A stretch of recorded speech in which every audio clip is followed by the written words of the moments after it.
Like every other man-made object, watches are designed. The basic function of a watch is to tell the time, but this is only the beginning. Now more than ever, perhaps in the entire history of watchmaking, watches can be exercises in design in which the basic functionality of telling time is a point of departure rather than an endpoint. Let me explain.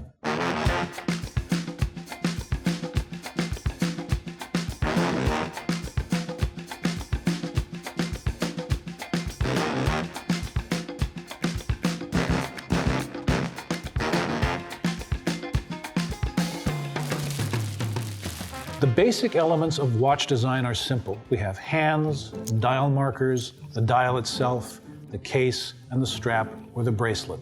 That's it. The vast majority of watches, both pocket and wrist watches, have been around for the last 500 years. The vast majority have had 12-hour markers.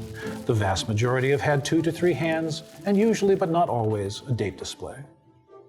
Now, watches meant for daily wear, what you might call daily drivers, usually fall within a fairly narrow range of shapes and designs. They have to be comfortable, they have to be legible, and they have to be accurate. Traditionally, a high-quality watch had a gold case and a sports watch had a steel case, but that was one of the only major points of differentiation between the two. Now, this all began to change in the 1970s with the introduction of the Nautilus and the Royal Oak. Both of these watches were overtly designed, and both used steel for their aesthetics as much as its technical characteristics.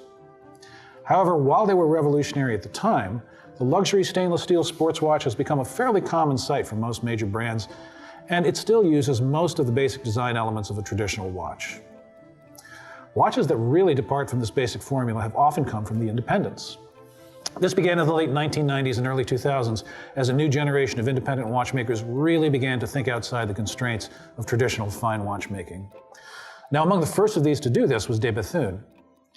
Its earliest watches were still more or less traditional designs, and the first collection that they showed in 2002 were in many respects still fairly conventional. However, de Bethune began to really depart from business as usual in 2004 with the introduction of the perpetual calendar DB15. This watch featured their spherical moon phase. However, it was the 2005 DBS that really established the design language still used by de Bethune in many variations today. This includes the use of its signature large triangular bridge for the mainspring barrels, the use of the parachute anti-shock system as a design element, as well as for its functionality, the use of polished white metal and heat-blued components as contrasting design elements, as well as the introduction of an entirely new case shape. Now, this design was really unprecedented in modern watchmaking, and one of the first of a generation of watches from independents that really broke with conventional watch design. Why does it work? Well, it works partly thanks to the sheer freshness of the design, but also thanks to the use of design elements which work together in a coherent way.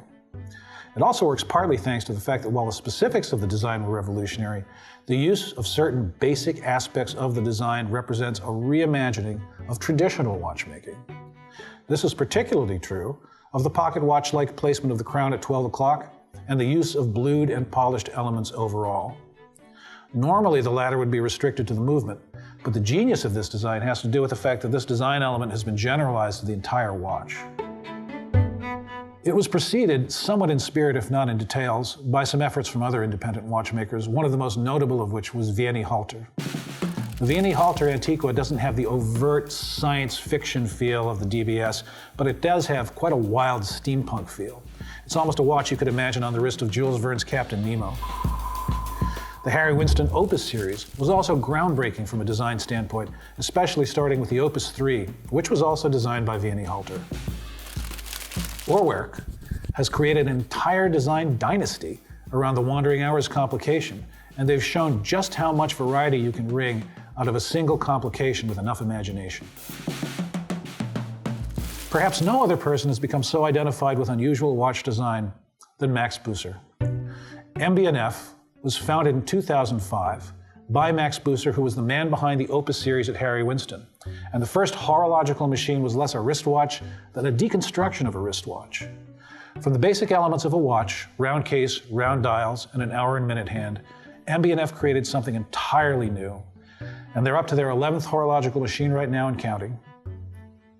Common themes in watch designs from MB&F are inspiration from the worlds of science fiction, retrofuturism, aviation design, as well as purely abstract design exercises that can all reimagine what a watch can be.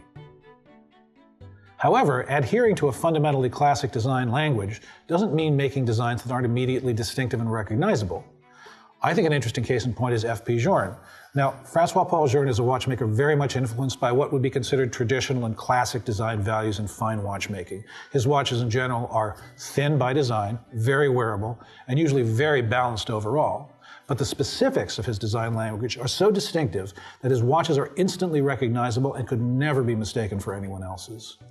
Today, partly driven by the resurgence of interest in vintage watches, which really began to gather steam in the mid-2000s, we seem to be going through a period of renewed appreciation for the subtleties of classic watch design. Everything from classically designed models from blue-chip independents to decades-old classics, like many of Cartier's models, speak to a renewed appreciation for the beauty to be found in simplicity executed with care and thought. If we've learned anything from the last 20 years, though, I think it's that tastes in watches are broad enough to support an almost infinite range of variations in watch design, and we're all the richer for it.